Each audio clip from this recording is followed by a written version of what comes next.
90.4 voice of Kannauj, आवाज दिल की। नमस्कार, आप सुन रहे हैं वॉइस ऑफ कन्नौज 90.4 एफएम पर। मेरा नाम है दबीर और आप सुन रहे हैं आज का खास प्रोग्राम सेहत संजीवनी, जिसमें हमारे साथ हैं आज एक और स्पेशल गेस्ट, एक और खास मेहमान डॉक्टर अनिमेश गुप्ता जी, जो एक न्यूरो फिजिशियन है। डॉक्टर साहब, आपका बहुत बहुत वेलकम है हमारे वॉइस ऑफ कन्नौज पर। जी, थैंक यू सर प्लीज़, जैसा कि हमने आपकी बहुत ही आपके बारे में सुना है, आप बहुत स्पेशलिस्ट हैं, न्यूरो फिजिशियन है, थोड़ा सा प्लीज़ सर लिसनर्स को हमारे अपने बारे में एक छोटा सा इंट्रोडक्शन प्लीज़ दीजिए। जी।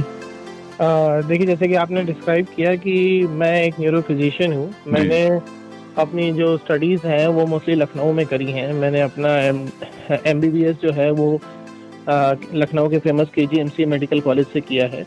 ओके। और मैंने अपना DM जो है वो लखनऊ के फेमस संजय गांधी PGI जो है वहाँ से मैंने अपना कंप्लीट किया है। ओके। और प्रेजेंटली मैं अभी असिस्टेंट प्रोफेसर हूँ न्यूरोलॉजी डिपार्टमेंट में GSPM मेडिकल कॉलेज, जो कानपुर का मेडिकल कॉलेज है, ओके उसमें। जी, ओके, दैट्स ग्रेट। डॉक्टर साहब, अच्छा लगा आपके बारे में जान के, उम्मीद है हमारे लिसनर्स को भी अच्छा लगा होगा। और बहुत सारे लोगों के सवालात हैं और कई लोगों ने सवाल किए थे। उसमें सबसे पहला सवाल ये है सर, डॉक्टर साहब, ये जो ब्रेन हेमरेज की वजह होती है ये क्या होती है, मतलब किस वजह से ब्रेन हेमरेज होती है? थोड़ा सा हमें हमारे लिसनर्स को प्लीज इसके बारे में एक्सप्लेन कीजिए। देखिए, ब्रेन हेमरेज जो होता है कि हमारे ब्रेन को भी अपनी एक ब्लड सप्लाई होती है। तो जब किसी कारण से दिमाग की कोई नस जो ब्लड की सप्लाई होती है वो नस में किसी कारण से पंचर हो जाती है, नस फट जाती है, इसे आपने सुना होगा। जी जी। तो उसकी वजह से ब्लीडिंग हो जाती है उसके लोकल एरिया में। तो नॉर्मली जैसे हम लोग की कोई नस फट जाती है, कभी किसी स्ट्रेन की वजह से, कभी किसी हाथ पैर की कटने की वजह से नस फटती है, तो वहाँ पे ओपन स्पेस रहती है, तो ब्लीडिंग हो जाती है, ब्लड निकल जाता है। कहीं नस फट गई थी, कोई बात नहीं, चोट लगी थी। लेकिन ब्रेन के केस में ऐसा हो जाता है कि ब्रेन में हैमरेज होने के लिए जो हमारा ब्रेन है वो पूरी तरीके से एक बोनी केज में फंसा हुआ है, सेफ रखा हुआ है। तो वो एक सेफ्टी ही यहाँ पे अनसेफ हो जाती है कि उस जगह पे ब्लीडिंग जब होती है तो सडनली उस जगह का एरिया दिमाग का काम करना बंद हो जाता है, जिसकी वजह से पेशेंट को सिर में दर्द होने लगता है, जी मिचलाने लगता है, उल्टी होने लगती है, बेहोशी होने लगती है, कमजोरी आ जाती है, जिसको हम फालिश बोलते हैं, दिमाग के उस हिस्से के डिसफंक्शन होने की वजह से। तो ये मोस्ट कॉमन रीजन जो इस चीज का देखा जाता है वो हाई ब्लड प्रेशर की वजह से होता है। तो जो पेशेंट्स की एज ज्यादा है या किसी पेशेंट को रेगुलर बेसिस पे हेडेक बना रहता हो, या पेशेंट को कभी कोई ऐसी कोई दिक्कत होती हो कि नाक की नकसीर फट गई, नाक से ब्लीडिंग होने लगी, या नींद ठीक से नहीं आती है, सिर में भारीपन लगता है, उन पेशेंट्स को, और स्पेशली अगर कोई पेशेंट 50 ईयर्स से ज्यादा है तो उनको अपना रेगुलर बेसिस पे चेकअप कराते रहना चाहिए। BP नपवाते रहना चाहिए कि BP इनका हाई होने की वजह से ही मेजॉरिटी ऑफ द पेशेंट्स को ये सब दिक्कतें होती हैं। उसके अलावा एज एक बड़ा रिस्क फैक्टर होता है। किसी तरह के नशीले पदार्थों से ये दिक्कत हो सकती है, डायबिटीज की वजह से ये दिक्कत हो सकती है। आपको अगर कोई हार्ट की बीमारी है या आपका कोई ऐसा काम है जो बहुत ज्यादा एजिटेशन हो रहा है, बहुत ज्यादा फिजिकल एक्टिविटी की वजह से भी कभी कभार ये दिक्कतें होती हैं। कुछ दवाइयां भी होती हैं जो ये काम करा सकती हैं, जैसे कोई ब्लड थिनर्स पे है या किसी को कोई हार्ट कंडीशन है, तो ऐसे पेशेंट्स को भी ये सब दिक्कतें हो सकती हैं। बाकी एक बहुत छोटी कैटेगरी होती है, बहुत छोटी कंडीशन, मतलब कैटेगरी के पेशेंट्स होते हैं जिनकी एक्चुअली में कोई नस में डिफेक्ट होता है, जिसकी वजह से भी ये हैमरेज हो सकता है। बाकी कभी कभार तो हैमरेज चोट की वजह से हो ही जाता है, तो वो तो जब किसी को कोई एक्सीडेंट होता है या कोई चोट लग जाती है सिर में, स्पेशली ओल्ड पेशेंट्स को, जब किसी ट्रिवियल ट्रॉमा में भी ऐसा हो सकता है कि ओल्ड पेशेंट्स को ब्रेन हैमरेज हो सकता है। तो इन सब चीजों के लिए अगर ऐसे किसी लक्षण किसी पेशेंट को हो रहे हो तो उस पेशेंट को ब्रेन हैमरेज की लक्षण को समझते हुए कारणों का से बचना चाहिए, और अगर ऐसे किसी लक्षण किसी पेशेंट को हो रहे हो तो तुरंत किसी न्यूरो फिजिशियन को कंसल्ट करना चाहिए। ओके, बिल्कुल। डॉक्टर साहब, बहुत अच्छा बताया आपने, बहुत एक्सप्लेन किया अच्छी तरह से आपने। उम्मीद है हमारे लिसनर्स को समझ में आएगा, अवेयरनेस मिलेगी, और आगे जितने भी लिसनर्स हैं हमारे, उनको इस बारे में आपने जानकारी दी, बहुत ही अच्छी जानकारी दी है। और कभी किसी को के साथ में ऐसी चीज़ होती है तो वो तुरंत आपने बताया कि डॉक्टर के पास में जाए, डॉक्टर न्यूरो फिजिशियन के पास में जाए और उनको दिखाए। तो ये चीज़ें काफ़ी हद तक जो है कंट्रोल की जा सकती हैं और बहुत अच्छी तरह से आपने एक्सप्लेन किया। Thank you so much sir.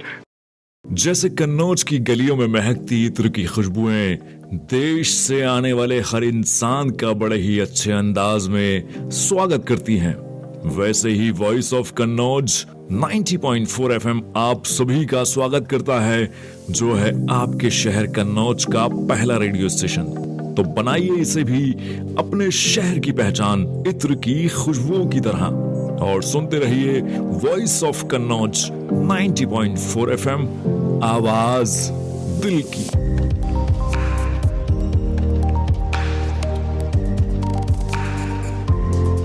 उसी से रिलेटेड सर एक और हमारे लिसनर का सवाल था इसी में कि सर ये जैसे हमने एक चीज होती है मिर्गी, इसका नाम सुना है, तो ये सर कैसे होती है और इसकी वजह क्या होती है? देखिए मिर्गी का जो है, मिर्गी और एपिलेप्सी, अब आप टेक्निकल डेफिनेशन में जाएं तो वो थोड़े अलग अलग हो जाते हैं, लेकिन अगर लेमन टर्म्स में जाएं तो अंग्रेजी में लोग एपिलेप्सी बुलाना पसंद करते हैं। और इसमें वैसे लेमन टर्म्स में लोग मिर्गी बुलाते हैं और इंग्लिश में वो लोग उसको एपिलेप्सी बुलाते हैं। बट लेकिन जो उसके साथ एक सुपरस्टिशन और एक रिलीजियस फैक्टर जो और एक जो सोशल स्टिग्मा जुड़ा हुआ है, ये चीज जो है एक धारणा या एक जो जिसको कहेंगे कि मिसबिलीफ जो उसके साथ अटैच्ड है, ये सब चीजें क्लियर करना बहुत इंपॉर्टेंट है कि एक सिंपल तरीके से बात की जाए तो ये epilepsy is just uncontrolled brain activity. आपके दिमाग के किसी एक हिस्से से या किसी एक छोर से या किसी कारण से दिमाग में एक अनकंट्रोल्ड एक्टिविटी होती है, इलेक्ट्रिकल एक्टिविटी, जिसकी वजह से आपका अपने शरीर में जो नॉर्मल कंट्रोल होता है वो डिस्टर्ब हो जाता है। अगर वो किसी एक अंग तक सीमित रहता है तो आपका वो अंग में कंपन ऐठन हो सकता है, लेकिन अगर वो पूरे दिमाग में स्प्रेड हो जाता है तो पेशेंट बेहोश हो सकता है, उसके हाथ पैर बैठ सकते हैं, मुंह से झाग आ सकता है, आंखें ऊपर की तरफ घूम सकती हैं, दांत बैठ सकते हैं, सांस लेने में उसको दिक्कत हो सकती है, उसको बेहोशी हो सकती है, हाथ पैर में झटके आ सकते हैं। तो ये सब फीचर्स होते हैं जस्ट बिकॉज कि दिमाग में एक अनकंट्रोल्ड एक्टिविटी हो रही है। इसका मतलब ये नहीं होता है जो लोग कहते हैं कि अरे वो आत्मा आ गई या कुछ ऐसा, कुछ उसको किसी ने कुछ वश में कर लिया या क्या हो रहा है, किसी फेथ हीलर को दिखाना चाहिए। ये सब चीजें करने से बेटर है कि एक न्यूरो फिजिशियन को कंसल्ट करें, इसकी जांच कराएं और इसका इलाज कराएं। दवाइयां बहुत अच्छी आ चुकी हैं, जिसके बाद पेशेंट्स परेशान हो कि हम लोग के पास आते हैं कि सर जाने कहाँ किसको किसको नहीं दिखाया, हमने बाबा को भी दिखा लिया, तांत्रिक को भी दिखा लिया, सीटी स्कैन कराया, उसमें पता चला एक छोटी सी गांठ निकल आई, उसका लिए एक दवा स्टार्ट कर दी गई, पेशेंट बिल्कुल ठीक हो गया। ओके। तो इसीलिए एपिलेप्सी और या मिर्गी जो भी बोलें, इसको समझना इम्पोर्टेंट है, ये कहाँ से हो रही है, क्यों हो रही है, ये समझना ये एक एजुकेशन का पॉइंट है बहुत बड़ा। बिल्कुल बिल्कुल बिल्कुल सर। हाँ, आपने बहुत अच्छी तरह से एक्सप्लेन किया। आपने खास करके एक बात जो कही कि आपको ऐसी कंडीशन में, जैसे कि आमतौर पर हमारे यहाँ देखा जाता है कि किसी बाबा किसी तांत्रिक के पास में चले जाते हैं और चक्कर लगाते रहते हैं, पैसे भी खराब करते हैं, टाइम भी वेस्ट होता है, उससे कंडीशन और वर्स होती जाती है। तो lack of knowledge because this can be very dangerous many times this happens कि पेशेंट वेंटिलेटर पहुंच जाता है। अगर ये कंडीशन नॉर्मली जैसे मेजर लोगों की कंडीशन जो होती है वो 1 से 2 मिनट में कंट्रोल हो जाती है, लेकिन सम टाइम इट हैपेंस कि ये एक लूप बन जाता है और ये होता रहता है। और ऐसा पेशेंट अगर होता रहेगा, या तो वो पेशेंट वेंटिलेटर पे जाएगा अगर वो हॉस्पिटल पहुंच गया तो, और नहीं तो ही कैन डाई ऑल्सो, उसको परमानेंट ब्रेन इंजरी भी हो सकती है। बिल्कुल बिल्कुल जी, आपने बहुत अच्छी तरह से एक्सप्लेन किया। तो कहने का मतलब यही है आपका कि मतलब ऐसी कंडीशन होती है तो तुरंत किसी अच्छे डॉक्टर न्यूरो फिजिशियन के पास में जाएं, अच्छे डॉक्टर को दिखाएं, उनसे कंसल्ट करें, उनका ट्रीटमेंट लें। आप किसी बाबा के, किसी तांत्रिक के, किसी भी ऐसी चीज़ में ना पड़े जिससे आपका टाइम भी वेस्ट हो और पेशेंट की कंडीशन जो है वो और ख़राब हो जाए। उम्मीद है हमारे लिसनर्स को समझ में आई होगी बात, उन्हें नॉलेज मिली होगी, अवेयरनेस मिली होगी और लोगों को भी बताएं। चीज कहेंगे कि this is a medical emergency, not some religious or some any other problem। कोई psychiatric या religious problem नहीं है ये एक्चुअली में एक न्यूरोलॉजिकल या मेडिकल इमरजेंसी है, जिसके लिए you should actually consult a proper certified doctor immediately। बिल्कुल सर, बिल्कुल सर। बहुत अच्छी तरह से आपने एक्सप्लेन किया इस चीज़ को, ख़ास तौर के से हमारे लिसनर्स के लिए जो है ये एक अवेयरनेस है और एक ऐसा सवाल था, एक ऐसा जवाब था जो उन्हें अच्छा लगा होगा, समझ में आया होगा। वो और लोगों को भी बताएंगे, जागरूक करेंगे इस चीज़ के बारे में और इस चीज़ का जो है फ़ायदा उठाएंगे और डॉक्टरों से जो है इसके बारे में कंसल्ट करेंगे और डॉक्टर्स के पास में जाएंगे ऐसी किसी कंडीशन में। बहुत अच्छी तरह से आपने एक्सप्लेन किया, थैंक यू सो मच। 90.4 ये है वॉइस ऑफ कन्नौज। 90.4 ये है वॉइस ऑफ कन्नौज। सुनते रहिए 90.4 वॉइस ऑफ कन्नौज, आवाज दिल की। डॉक्टर साहब एक और छोटा सा सवाल है हमारा। डॉक्टर साहब ये जो हेडेक होते हैं तो किस तरह का हेडेक जो है इंसान के लिए बहुत ज्यादा डेंजरस हो सकता है, थोड़ा सा प्लीज इसको एक्सप्लेन कर दीजिए हमारे लिसनर्स के लिए। देखिए हेडेक्स जो होते हैं ये मतलब आप मान लीजिए कि अगर आप 10 पेशेंट हम देखते हैं हेडेक के तो 10 में से 9 पेशेंट्स जो होते हैं वो हेडेक उनका ज़्यादातर नॉन डेंजरस होता है, मतलब नॉट क्रिटिकल। वो जिसमें हम कहते हैं इसमें बस ये समझने की ज़रूरत है कि पेशेंट्स को समझ में आए कि कई बार पेशेंट्स इसके लिए भी कंसल्ट करते हैं कि भाई नॉन क्रिटिकल हेडेक है, कोई ऐसा कोई डेंजरस चीज़ नहीं है, लेकिन स्टिल पेशेंट परेशान होकर के डॉक्टर को कंसल्ट करता है और उसका ट्रीटमेंट होता है जी, है ना। तो वो तो 90% पेशेंट्स हो गए, लेकिन जो 10% पेशेंट्स हैं जिनमें ये समझने की ज़रूरत है पेशेंट्स को कि क्या ऐसी चीज़ें हैं कि आपको समझ में आए कि आप उस 10% में से एक हैं। तो इसमें से चीज़ें आती हैं जैसे कि अगर आपकी एज बहुत ज़्यादा है, अगर किसी 80 साल के बंदे को नया नया सिर दर्द होना शुरू हो तो आप जरूर तुरंत से तुरंत उसको डॉक्टर को दिखाएं। उसके अलावा किसी पेशेंट को कोई ब्लड थिनर चल रहे हैं या किसी और चीज की दवा चल रही है, बीपी शुगर जैसे हमने अभी बात करी जी जी, तो उसकी कोई दवा चल रही है, या पेशेंट को कोई हार्ट कंडीशन है जिसकी वजह से उसके बाद उसको सर दर्द होने लगे जी, या एकदम से सडन वेरी सीवियर हेडेक होने लगे पेशेंट को, तो हमें समझना चाहिए कि this could be something serious जी। उसके अलावा या पेशेंट को बहुत दिनों से कोई खांसी हो रही हो या बुखार आ रहा हो या पेशेंट को सिर दर्द के साथ कोई बेहोशी हो रही हो, किसी अंग में कमजोरी आ रही हो, देखने में दिक्कत हो रही हो, सुनने में दिक्कत हो रही हो, खाने पीने में दिक्कत हो रही हो जी जी, या उसके साथ पेशेंट को कभी ऐसा हुआ हो कि किसी हाथ पैर में ऐंठन हुई हो उसको, तो ऐसी चीजें जो होती हैं उसमें पेशेंट को समझना चाहिए कि ये सिंपल हेडेक नहीं है, ये कोई ऐसी चीज है जो कि ब्रेन के फंक्शन को डिस्टर्ब कर रही है। जी जी, तो मतलब एक्चुअली में दिमाग में कुछ गड़बड़ हो रही है जिसकी वजह से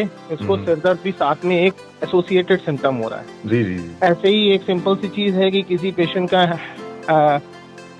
एक्सीडेंट हुआ हो या सिर में कोई चोट लगी हो, और बल्कि ओल्ड एज में तो मैं कहूँगा कि अगर ओल्ड एज का पेशेंट है, कोई 70-80 साल का पेशेंट है जो कि बस हल्का सा बस बाथरूम में ही गिरा हल्का सा फिसल करके, और लेकिन उसको 2-3 दिन से उसके बाद से लगातार सिर दर्द हो रहा है और तेज हो रहा है, तो समझना चाहिए कि हाँ ये नॉर्मल हेडेक नहीं है, इसमें हमें डॉक्टर को कंसल्ट करने की जरूरत है। जी जी, बहुत अच्छी तरह से डॉक्टर साहब आपने एक्सप्लेन किया, थैंक यू सो मच कि किस किस तरह के, क्योंकि नॉर्मली सर दर्द होता है लेकिन सर दर्द जो है कौन सी कैटेगरी का है, कौन से लेवल का है, किस तरह का सर दर्द हो रहा है। आपने एज को भी एक्सप्लेन किया कि एक एज फैक्टर है, अगर उसमें ऐसी कंडीशन हो रही है तो वो तुरंत उसको लिए जो है किसी डॉक्टर के पास में जाना चाहिए और ट्रीटमेंट कराना चाहिए। बहुत अच्छी तरह से आपने इसको एक्सप्लेन किया, थैंक यू सो मच। जाते जाते डॉक्टर साहब एक और छोटा सा सवाल है हमारा कि ये किसी लिसनर में से किसी ने सवाल किया है कि ये कमर दर्द के रेड फ्लैग साइंस क्या होते हैं, थोड़ा सा उसको प्लीज एक्सप्लेन कीजिए सर। देखिए कमर दर्द तो at any point of time आपने या हमने भी एक्सपीरियंस किया है। कमर दर्द ऐसा कोई बंदा नहीं है जिसने कमर दर्द एक्सपीरियंस ना किया, लेकिन अगेन उसमें भी कुछ फीचर्स होते हैं जिसमें अगर कमर दर्द इन सब फीचर्स के साथ एसोसिएटेड है तो आपको सतर्क हो जाना चाहिए कि हाँ इसमें ये नॉर्मल से कमर दर्द नहीं है, इसमें ये रेड फ्लैग साइन आ रहा है, यानी कि हमें डॉक्टर को तुरंत इसकी जांच करानी चाहिए, दिखाना चाहिए। तो उसमें ज्यादातर जैसे होता है कि अगर आपका कमर दर्द बहुत भीषण हो रहा हो या आप किसी चोट के बाद आपको सिर दर्द कमर दर्द हो रहा हो, उसके अलावा आपके हाथ पैर में कोई कमजोरी जैसी आ रही हो, हाथ पैर में जाने वाला कोई दर्द हो या झंझनाहट हो, खिंचाव जी, हो जी। जो आपके कमर से होते हुए आपके पैर में जा रहा हो, जी, जी। हाथ पैर में कोई सुनपन हो रहा हो, या आपके लैट्रिन पेशाब में कोई दिक्कत हो रही हो, पेशाब बार बार आ रही हो, पेशाब छूटी जा रही हो, कॉन्स्टिपेशन बहुत ज्यादा बढ़ गया हो किसी चोट या दर्द शुरू होने के बाद से, जी, जी। या आपको कमर दर्द के साथ बुखार या खांसी भी हो रहा है, या आपको कमर दर्द के साथ अगर कुछ खांसी या छींक या हिलने डुलने से एकदम से आपकी कमर दर्द बहुत तेजी से बढ़ता है, जी, जी। तो आपको इस चीज पे ध्यान देना चाहिए कि ये नॉर्मल कमर दर्द नहीं है जो कभी खिंच गया या नस खिंच गई जो लोग बोलते हैं, या कमर की नस ऐंठ रही है, ऐंठन जी, हो जी। रही है, स्पाज्म हो गया है लोग बोलते हैं, तो ये सब नॉर्मल कमर दर्द होते हैं। लेकिन अगर ऐसा कोई फीचर हो रहा है तो मतलब आप समझ लीजिए कि आपकी कोई नस दब रही है या इरिटेट हो रही है, जी, जी। या हड्डी में एक्चुअली में आपकी कमर की रीढ़ की हड्डी जो है उसका कुछ डिस्प्लेसमेंट हो रहा है या उसमें कोई डैमेज हो रहा है जी, जी। जी, तो आपको तुरंत इसके लिए जांच करानी चाहिए, किसी डॉक्टर को दिखाना चाहिए कि ये समझ करके कि हाँ ये नॉर्मल टाइप का कमर दर्द नहीं है जो हमेशा से हमको कभी कभार बीच बीच में होता रहता था। उसको सीरियस लेके किसी डॉक्टर से कंसल्ट करना बहुत जरूरी है। जी, इससे पहले कि आपको कोई परमानेंट डैमेज हो जाए कि आपके पैर में सुन्न हो रहा है, आपने कंसल्ट कर लिया, कुछ निकला, आपने ठीक करा लिया, जी, जी। आपने सुन्न हो रहा है नहीं ध्यान दिया और किसी दिन आपने आगे झुक करके कोई भारी सामान उठाया और आपका बिल्कुल ही पैर एकदम से सो गया, खत्म, जी, जी, जी, जी। है ना, और फिर डॉक्टर आपको यही बताएगा कि आप पहले आ जाते तो आपका ये सुनपन के समय पे हम ठीक कर देते जांच बिल्कुल। करके, और आपने देर कर दी, बिल्कुल, बिल्कुल। तो डॉक्टर साहब इसलिए ये समझना जरूरी है। बिल्कुल, बिल्कुल डॉक्टर साहब, बहुत अच्छा लगा आपने इतने सारे सवालों के हमारे जवाब दिए। किस तरह के पेन्स जो हेडेक्स होते हैं, किस तरह का सर दर्द जो है वो नुकसानदेह है, और क्या-क्या रेड फ्लैग्स होते हैं कमर दर्द के, क्या साइन होते हैं, किस तरह ब्रेन हेमरेज को आपने एक्सप्लेन किया, मिर्गी को एक्सप्लेन किया। उम्मीद है हमारे लिसनर्स को इसके बारे में बहुत जानकारी मिली होगी। हमें बहुत अच्छा लगा, हमें भी जानकारी मिली, और इसी तरह की बातें आपसे और आगे हम करते रहेंगे और आगे सेशंस लेते रहेंगे आपसे, और लिसनर्स के बिहाफ पे और कोई किसी के सवाल होते हैं तो हम आपसे आगे फिर से जुड़ेंगे, फिर से आपसे बात करेंगे और लिसनर्स के सवालों के जवाब देंगे। तो ये थे लिसनर्स हमारे साथ में डॉक्टर अनिमेश गुप्ता जी, जो एक न्यूरो फिजिशियन हैं, एक जाने माने डॉक्टर हैं और बहुत ही अच्छे स्पेशलिस्ट हैं और अपनी फील्ड से, और बहुत ही अच्छी तरह से सवालों के जवाब दिए। हम लिसनर्स फिर मिलेंगे आपसे एक और ख़ास प्रोग्राम में, एक और ख़ास गेस्ट के साथ में, सेहत संजीवनी में। तो तब तक के लिए हमें दीजिए इजाज़त, हम मिलेंगे फिर एक और नए प्रोग्राम में। सुनते रहें वॉइस ऑफ कन्नौज 90.4 FM, आवाज़ दिल की। डॉक्टर साहब, बहुत बहुत थैंक यू आपका टाइम देने के लिए। जी, वेरी वेलकम, थैंक यू।